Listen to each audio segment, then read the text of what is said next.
into another episode of Profit Picks. If you're new, we do always start this show by being transparent. And yesterday, I ended up with two plays. I had the over in the WNBA game, which it started off looking extremely easy. Still cash wasn't a sweat. I think it cashed for like 3 minutes left or so. So that was a nice winner there. And then the Nuggets minus the 8.5, another winner. So happy with the 2-0 day. Things have been going really good for me lately. We'll try to keep it going on the show. Mr. Veno, how yesterday treat you? How are you doing today? I'm great today, Skee. A little Friday action here into the weekend. Last night treated me with a split.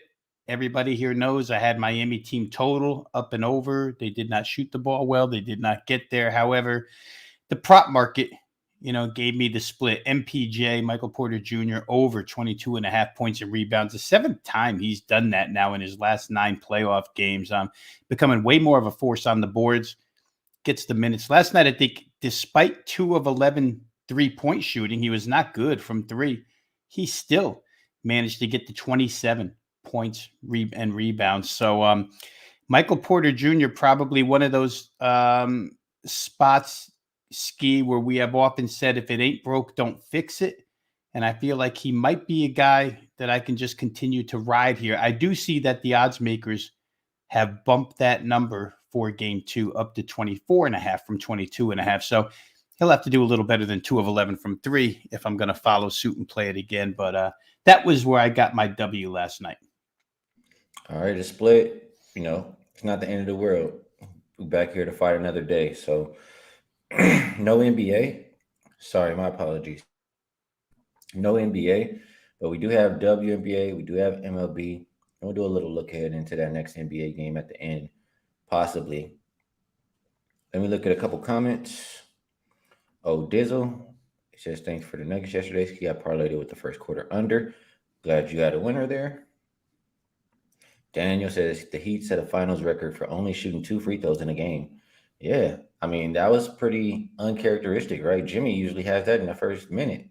So I think, we'll see a lot different in game 2, that's for sure. That would be a point of emphasis for the Heat to get to the free throw line. Razor's asking, and Razor's good with the ponies. He said, you win any money at Delaware Park the other day?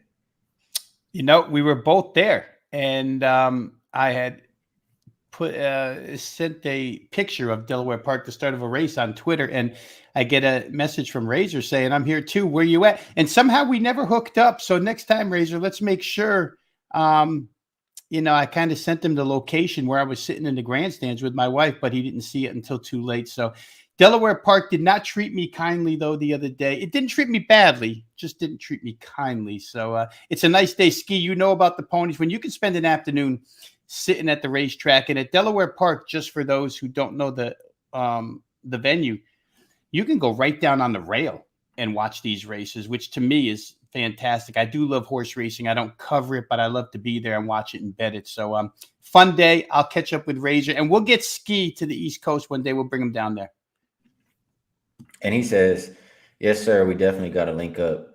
Absolutely. And I would love to. I love horse racing. I love hanging with you guys. I've hung out with both of you on separate occasions, and good time. So we'll make it happen. Mike Lewis says, Skee and Rob WNBA got me up. My side chick was happy. I'm glad everything's going well. We're doing more for the people than we think.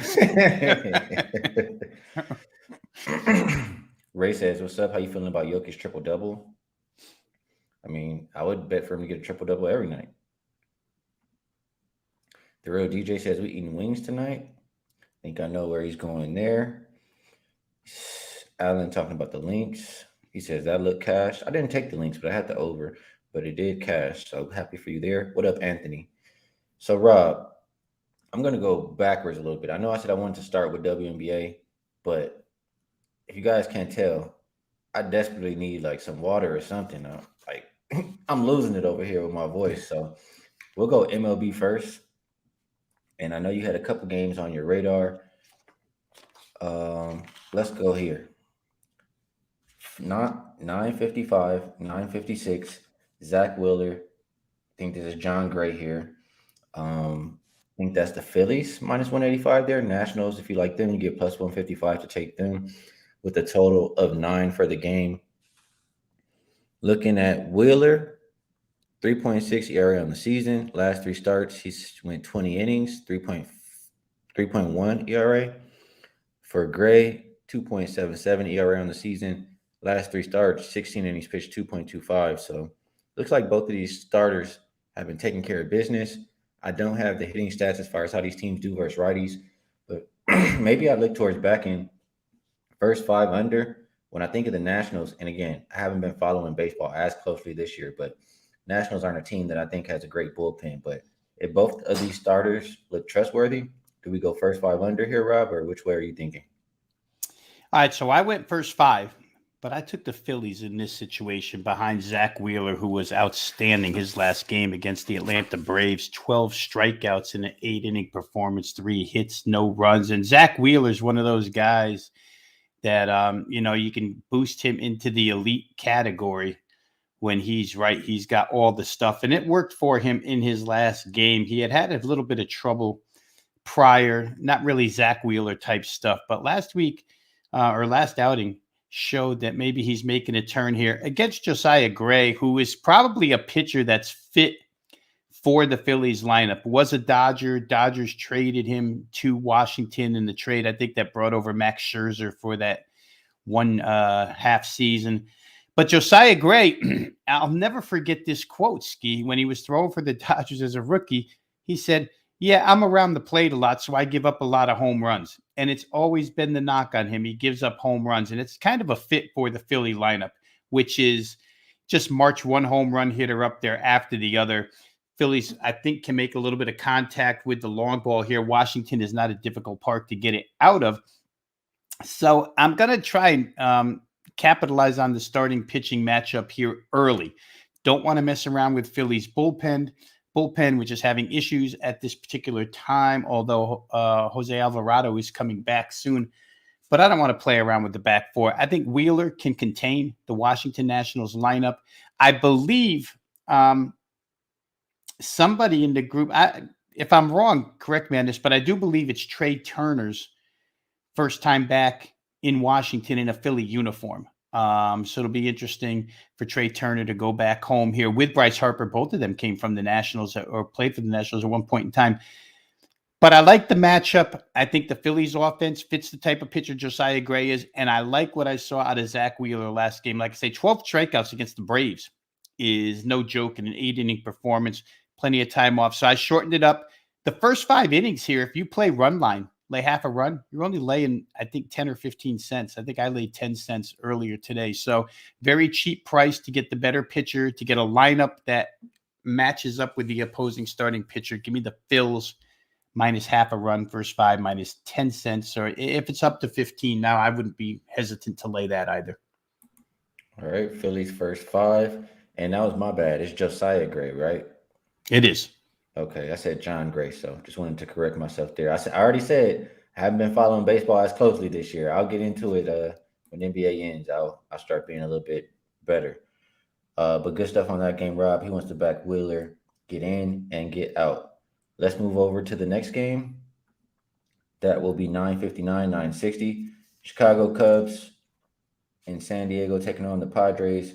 Looking at Tyon versus Waka. And if you want the Cubs, looks like they're about minus 165. If you like the Padres, plus 140 with a total of 8.5. For Tyon, looks like he hasn't been that good this season.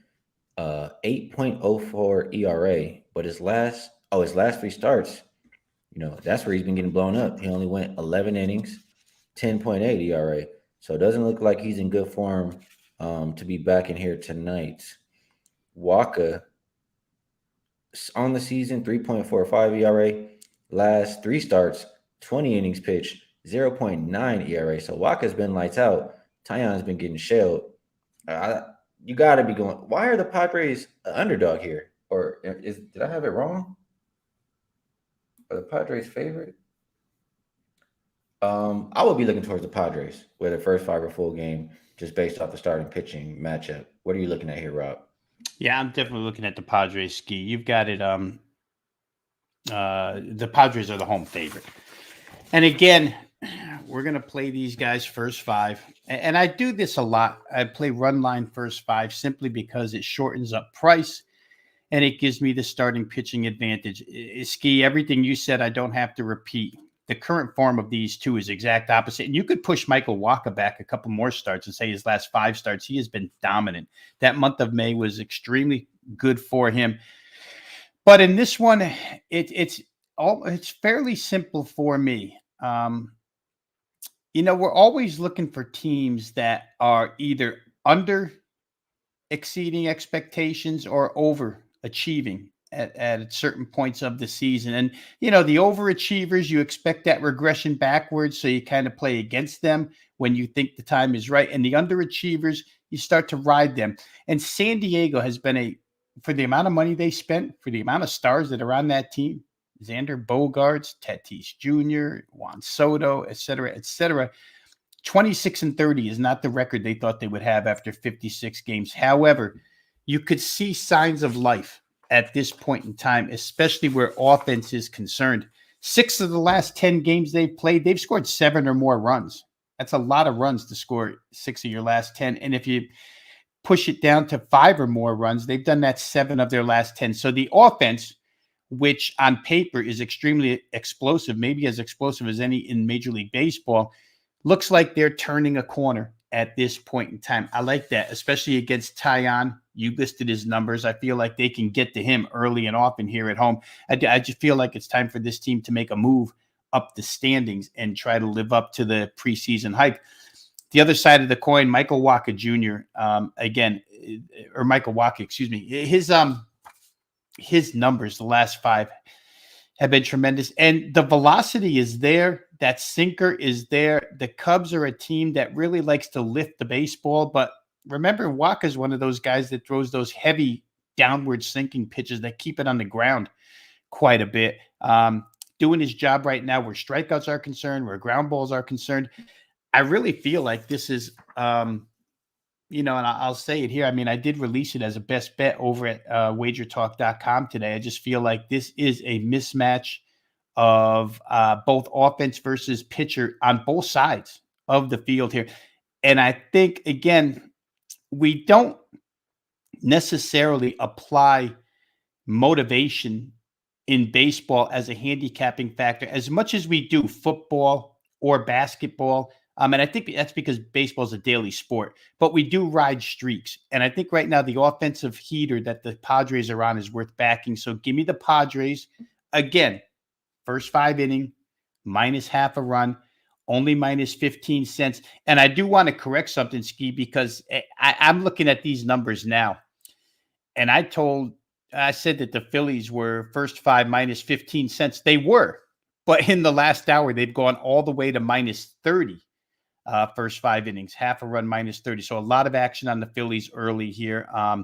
Still, I wouldn't mind laying 30 cents. I'm a guy who once it gets to like 50 cents, I'm probably out of the running. I don't like to lay any more than that. But here with the Phils, just to correct what I said earlier, they are now up to half run minus 30. And in this particular game, I like the Padres behind Wacha over Taillon. List your pitchers because I want to fade Taillon and I want to play Wacha. I think the San Diego offense is ready to explode at home. So give me that one, Skee. First 5 minus half a run minus 15 cents. And it makes sense to me. Looking at the numbers, hearing you talk about it, only way I could look in this game, Padres first 5, get in and get out. L.A. Mackin, he's feeling a little bit different. He likes plus 1.5 on the Cubs. Sean Marion likes Kershaw over 6.5 strikeouts tonight against the Yankees. Asking what we think about the Yankees tonight. I haven't even capped that game, so we'll leave that one alone. Sorry, can't help you out with that question, but I do want to move over to some things where I did cap, and that's going to be the WNBA. So let's go ahead and throw the other banner up there, and let me go ahead and switch to odd screen here. There's 4 games today. I do like a couple of them. I think there's some ways to get paid. And Rob, before I start, have you placed a WNBA bet so far this year? I have. Very minimal, but I have placed a couple. I will. I won't brag. I'll humbly say I'm up a little bit of money so far. But again, I'm treading lightly. I take into consideration always what I hear you say. And if it agrees with what I'm thinking, I'll go ahead and make a little bit of a move. But I do think I've got half of a feel for it at this point, Ski. Maybe I do, maybe I don't. I don't know the personnel inside and out the way you do. I'm trying to learn that. So, again, interested to go through these with you and mostly listen to what you have to say on these four. Well, let's get to it. WNBA's had a solid start for myself as well. I think I've won 7 out of 10. So let's see if we can find a couple more winners today. First game up, New York Liberty at Chicago Sky. This game opened Liberty minus 10.5. They're a 10-point favorite. Total open 162, down to about 158.5. It looks like is the consensus there. As far as the injury report is concerned, nobody on there for the Liberty. For the Sky, Birch, Gardner, Harrison, and then Ruthie, they're all out. Gardner is the only person who's really playing minutes over there, or I don't know who's been playing lately. So I don't think it's too much to look at for Chicago. But how I feel about this game, this is my least favorite game of the day. I just I don't really want to lay double digits with the Liberty until we get like mid season or towards the end of the season where I know they've got their chemistry and found their groove and all of that kind of stuff. Now, granted, they're playing against a Chicago team who has a lot of new pieces too, so maybe that cancels each other out. It's just I don't feel comfortable enough to back the Liberty minus 10.5. I guess if I just look at it like that, I'll lean towards the home team plus the points. In the total, I mean, everybody on the Liberty, they're more than capable of putting up the points. And Chicago, even though like they got a lot of individual good scores, I don't know why I feel like it's just not translated in the way it should on the court. So with how I said I'm just kind of skeptical or don't have the best feel on both of these teams out the gate, I'm gonna pass here. Did you want to say anything on this game, Rob? Now, if I had any lean at all, Ski, it would have been toward taking the points. The Sky, I don't think that listening to you early on when we did our first day of WNBA, I don't think it's a team that's very high on the list of playoff contenders. However, the 4-1 against the spread record makes me feel like maybe they're a little bit undervalued at this point in time. The New York Liberty won a game the other night, but didn't cover. They laid a fairly decent sized price, but didn't get the cover. Boy, that black eye that Brianna Stewart had was something. Yikes. But she's a UConn girl, so obviously I love all the UConn girls, big Connecticut guy. But I don't think I'd want to lay 10.5 either. I think I would be more than happy to take 10.5 if the proverbial gun was to my head. They're not the better team.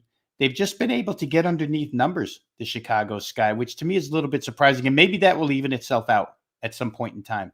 But for now, if I was to play, I'd probably be Sky plus 10.5. Though, when you look at the players that the Liberty march out on the floor, that's a good basketball team, and they're going to be trouble down the road. Absolutely. So we'll pass on this one, but I agree with that last part that you said for sure. Down the road, Liberty are going to be killing teams, like blowing them out like how the Aces do. So next game up, and this is a game that I do like. 627, 628, Dallas Wings heading into Washington to face the Mystics. Open Mystics minus 7. I see them now minus 7.5. Even some 8 starting to pop up there. Total open 163.5. And we've seen it spike up all the way as high. I see a 168 on the board. So, and there's a 166.5 as well. So depending on what you like, make sure you do line shop. For the Wings, looks like Diamond DeShield's not playing. Tierra McCowan went back overseas or something to go play. So not going to have both of them. And Maisha Hines-Allen looks like she continues to be out. Not going to make her debut for the Mystics. Now, what I think about this game, the Mystics are a lot better than their record. Like the Sun pretty much has had their number. I think they're 2-2 so far. I always talk about this. They have a lot of those same players who won a championship a few years ago, and they got a lot of pride. They know that they're supposed to be up there. The Wings, they're like one of those up and coming teams, and this is a spot where Washington should flex their muscles. Now, there's some people who can put the ball in the basket for this Wings team. It's not like they can't score. Like when I look at the lineup, when I think about the Mystics, I don't really want to play too many overs, even though I think we did cash one of their overs recently. But the Wings, like Arike, she's a bucket. Sabali a bucket. Howard, she could score and defend. Dangerfield, she could score too, and she's not stopping really too many people on defense. Her versus Atkins, I feel like it's the same kind of a matchup. So I don't know. I think I agree with the total going up, but the better one for me is when I like the Mystics, I always like them to throw the first punch. They're a team that comes out strong and then kind of like struggles in that second half to hold on to the lead and cover the games. So we'll get in and out. Mystics first half -3.5 is the way to go for me. What do you think about that, Rob? Anytime I see the Dallas Wings on the schedule, Ski, or on the card, I just immediately think over. They're 4-0 to the over this year. Again, to your point, I agree with that. This thing going from 63 to 67. I'm almost surprised that Wings games just don't start a little bit higher, but maybe it's because they're playing Washington that it opens 163. I don't know enough about how far things have to swing before we lose value in them. So I don't know if the total has lost a bunch already, or if it was just set so low that now maybe the 67 is where it should have began all along. I can't differentiate that. I don't know enough about the WNBA yet. I could do it in the It's a NBA, but I Wings get. total for sure. It's not a Mystics total. Mystics do not play 167 type of games. Yeah. So with that being said, and listening to you thinking that Mystics come out and throw first punch, if they get ahead by a big margin, that generally doesn't help totals if you start pulling your better players. But again, it's probably the only way I could look in a Wings game is up and over. They don't play a heck of a lot of defense. They play with a ton of pace. I've seen a couple times now. They just play with a ton of pace. And I don't know that it'll be all that difficult for the Mystics to score on them. So maybe you're right. Maybe first half total is a way to go here. Get her up and over and then get the heck out and let whatever happens in the second half happen. That could be a way to approach it there. UCapper, he says he thinks the total seems too high. Says Wings haven't played a defense like the Mystics. That's true. Mystics are the best defense in the league last season. And he says Deladon and Shakira Austin can limit Howard and Sabali. I would agree with that. So we shall see how that shakes out. My guy Ronell is agreeing with the Mystics first half. And also something else to consider, and probably for the total too, Rob. The Mystics play again tomorrow. So it's another reason, they could save some energy at the end of the game. Another reason to get in and get out. So Rob says maybe get in and get out on the total side. I'm going to get in and get out on the spread. So good stuff on that game there. And we'll move over to the next one, which will be 629, 630. Las Vegas Aces heading into Atlanta to take on the Dream. Open Aces -11 up to -12 at Circa and Westgate. Total open 172. And I'm looking at a consensus of 172.5. Injury report looks like Raquana Williams still is out for the Aces. For the Dream, sorry, my page just messed up there. Danielle Robertson out, and Rupert is out. This one, like I like Ryan Howard, Leisha Gray can knock down some shots too. I just don't have the most faith that Atlanta can put the ball in the basket. I just don't view them as a very high scoring team. Other than that, we know what the Aces are going to do. They're going to push pace. They got a lot of players over there who can score, who can take you off the dribble, et cetera, et cetera. So in this game, I want to get to the over, but I think I just trust the Aces more. So I would look at a team total, and let me just glance at what that is. Aces team total is 92.5.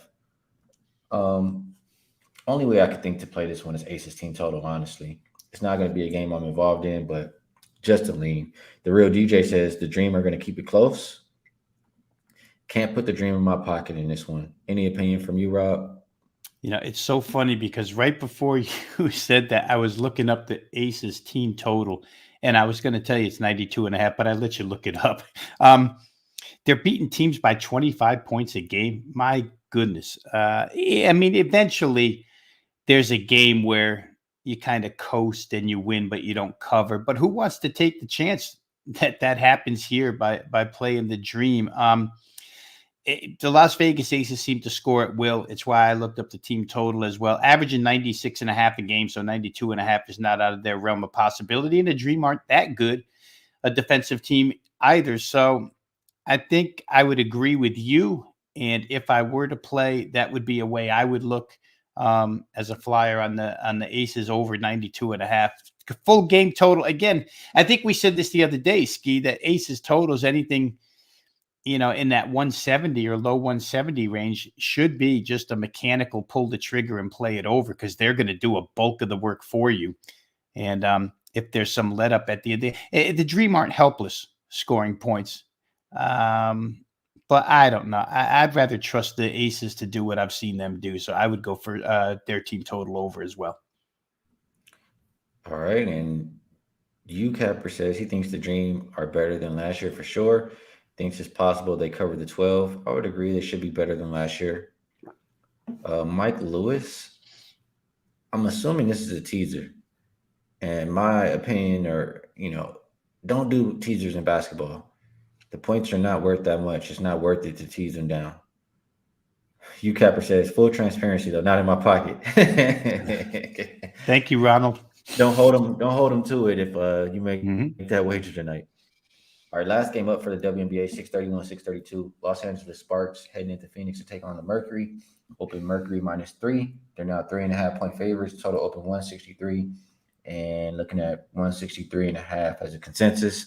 Injury report, Azure Stevens still hasn't been out there for the Sparks yet, as well as Jasmine Thomas. Mercury, going to be without Skylar Diggins-Smith for a while, but it looks like a couple other people have come off the injury report. She's not in the starting lineup, but Petty, I like when she's on the court for the Phoenix Mercury, and she is going to be available tonight. So how I feel about this game, there's two different things. Number one, both of these teams are extremely rested, and when teams have 4+ days rest, my first inclination is going to help their offense. And just strictly for that reason, I lean towards the over. I know the Sparks have been playing a little bit up tempo, or at least I feel like when I've been watching them. And the Mercury, I just feel like they are fine playing up tempo or fine playing slow. So it's just a lean towards the over there. But I do like the Mercury in this game. Both teams are rested, but Mercury are the more rested team, and they get another, I think, 4 days off after this game. So when you're like that, you can give max effort for 40 minutes here tonight. Whereas the Sparks, just like the Mystics, they got to turn around and play tomorrow. So if this game is starting to get away from them, they're gonna, save some of that energy. So I just think it's a real good spot for the Phoenix Mercury tonight. -3, -3.5. I think that's the right side. Opinion from you there, Rob. Yeah, I like the over here, Skee. They played opening night, right? That was the Brittany Griner first game back, and the Sparks beat them pretty good. Yeah, about like 20 94-71. So something. yeah, and it got over this total. It got to 165 was the point I was trying to make there. And the Sparks on average get over this total. I think their games average like 167. So just hearing you talk about Phoenix maybe being a little bit better offensively with the addition of personnel on the floor, it leads me to believe 163.5 is a little light in this game. The two games that Phoenix has played teams that can score. I mean, the Sky are more a not that good of an offensive team in my estimation. So that game went under, but the other two games went over this total that Phoenix has played. And I just view them as a team that can put points in the bucket and also on the defensive end. We'll see. Brittany Griner, I think I mentioned to you right prior to that game one, said that her defense was far, far from where it needs to be. And that's coming along a little bit here, but still, I think the Sparks can score. So I don't know. To me, this was one that kind of stuck out as being a little bit too low.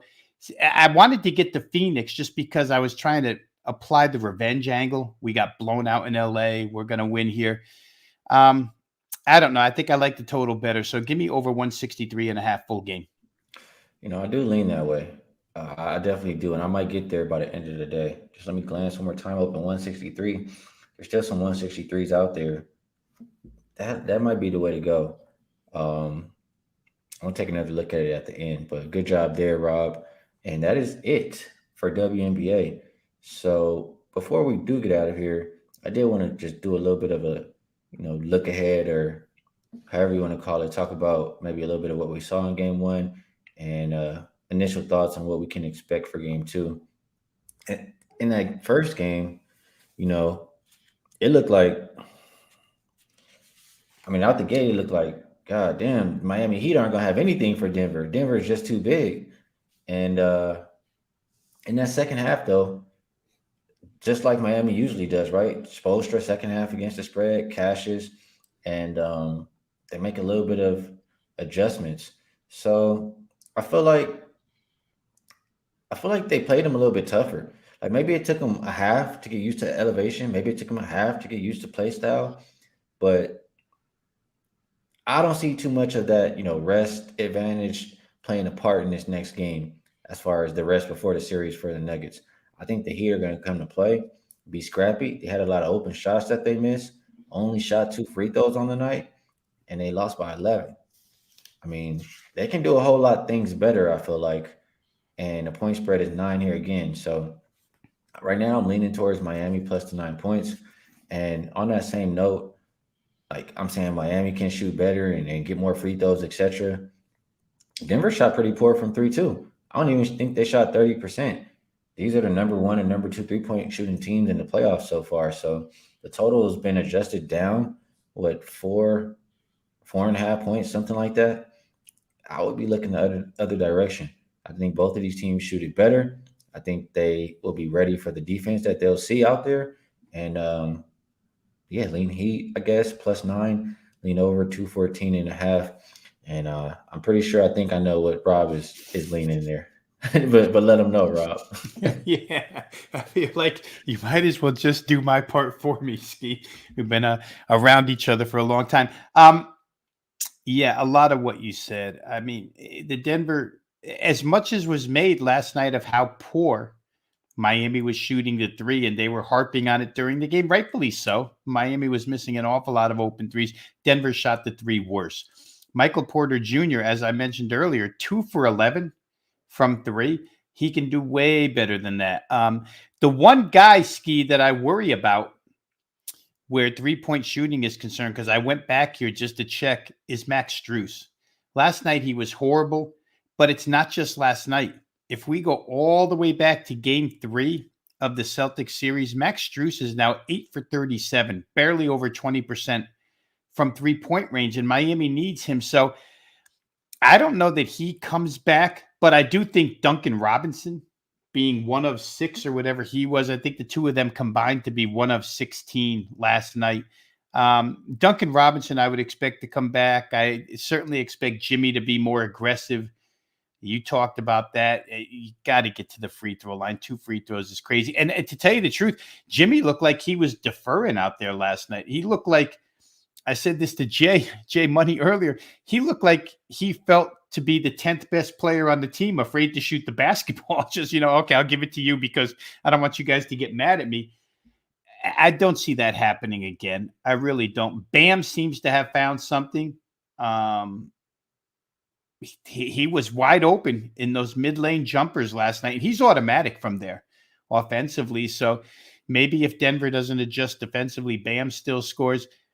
I think a whole lot of things can get better on the offensive end. The problem for me, Skin, you and I talked about this yesterday, and it came true, right? Denver is a team that builds big leads and lets teams back in. And Miami's a team that digs big holes and finds their way back in. Now 15-4 against the spread second half. And I just wonder if the Miami rally fourth quarter was a good fourth quarter. Wasn't Denver just thinking things came too easy? Because you're right, out of the shoot, offense looked way too easy for that team. And when I see fourth quarter matchups like Kyle Lowry guarding Michael Porter Jr., and Michael Porter Jr. just raises up from like 18 feet and swishes the best, they've got issues. So I think Denver continues to score. They can score better. Miami certainly can score better. Their team total is now reduced. You can find a lot of 102.5s out there on Miami when it was 105 the other day. So if I'm looking for improvement in Miami, I think Miami team total gets up there. I think game total, they pushed that thing down 5 points from 219 to 214 off of one game. To me, that's an overreaction. So you're right. You know where I'm headed. I'm headed toward the over. I could probably play all three, to tell you the truth, make up my own, a trifecta with two team totals over and the game total over. I just think that's the way it'll go here. And I'll say this real quick, and I'll actually ask you how you saw the game. But to me, a lot of times in the half court for Miami, it looked as if these guys were just dragging defenders towards the ball. Miami offensive players, it looked like they didn't even know what they were running. A lot of times it was a struggle, and the shots they were getting up oftentimes weren't good looks.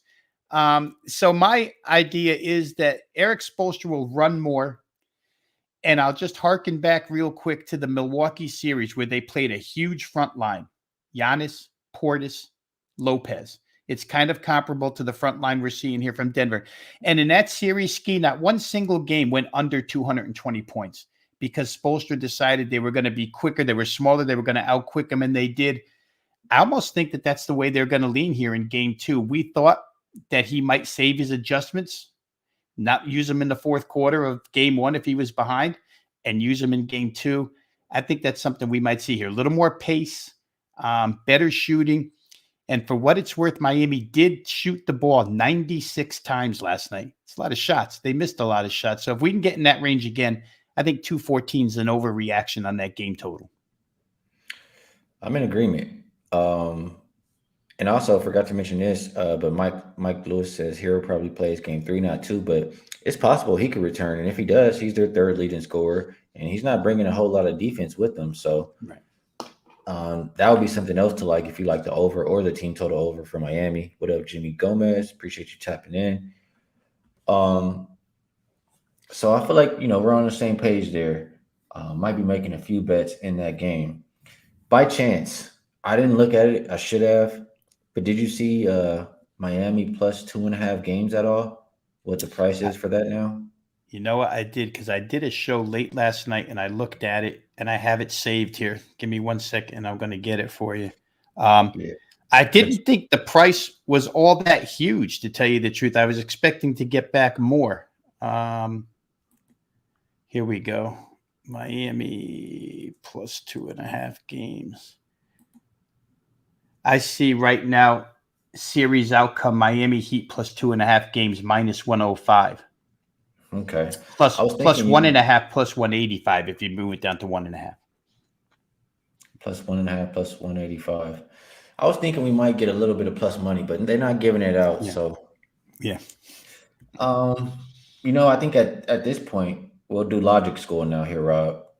If we're liking Miami plus 2.5 games for the series, the best way to play right now is to either bet Miami money line in game 2 because it's plus 300, or wait till after the game if they lose, and you'll get a better number on the plus 2.5 games. You'll be getting plus money for sure. Absolutely. Rather than take the plus 2.5 now, because if you're taking that, you're betting on them to win this game, even though you can still win the ticket, if they didn't. Does that make sense?